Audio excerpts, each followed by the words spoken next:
არასაპარლამენტო ოპოზიციის საკრებულოს მაჟორიტარი დეპუტატობის კანდიდატი ციცინო შენგელია დღეს ფაიფურის ავიაციის ჩასახლებას სტუმრობდა და ჩასახლებაში მცხოვრები დევნილები მოინახულა. მაჟორიტარი დეპუტატობის კანდიდატი დევნილების პრობლემებს პირადად გაეცნო და მათი მოგვარების მექანიზმებზე ისაუბრა. თვითმმართველობის არსი იმაში მდგომარეობს, რომ ხელისუფლების ნება ემთხოვდეს ხალხის მოთხოვნებს. თვითმმართველობა არის ორგანო, რომელიც პირდაპირ ვალდებულია სამოქალაქო დაკვეთის შესრულებაზე.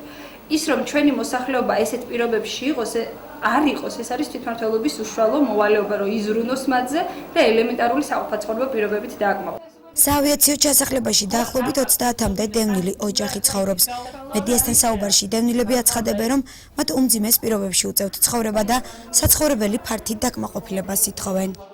მეოთხე სართულზე ვცხოვრობ ჩვენ, ეს შენობა კი შესახედავად არაუშავს ხო ასეა და რო შემოხვალ ხო ნახეთ მეოთხე სართულზე რა მდგომარეობა 15 წლის წინ რო გაგვიყვეთ ეს რემონტი იმითავარ დღესაც. წარმოიდგინეთ კანალიზაცია არ არის უკან რა მდგომარეობა რო გადის წყალი და ყველაფერი ქვეწარმავლების ზევით ამოდიან. ჩვენი მოთხოვნა ბინი დაგვეკმაყოფილონ ბოლოს და ბოლოს. როდემდე უნდა ვიყოთ ასე? რამდენჯერ დავწერე განცხადება? კი, დაგაკმაყოფილებთ. ეხლა შევაცეთ როგორც იქნება ის აპლიკაცია, მაგრამ რა ვიცი, რა იქნება.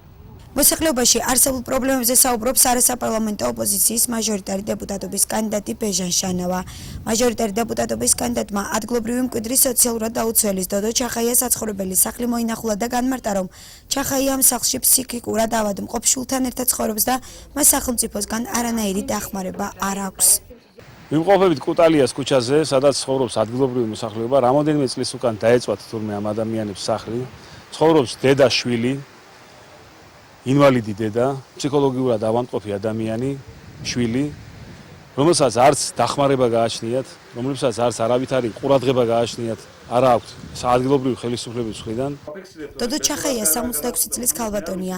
ის სოციალურად დაუცველ ოჯახს განეკუთვნება, თუმცა მას დახმარება მხოლოდ იმიტომ შეუძლია, რომ ქალბატონი ბაზრის მდებარე ტერიტორიაზე ხაჭაპურს ყიდის.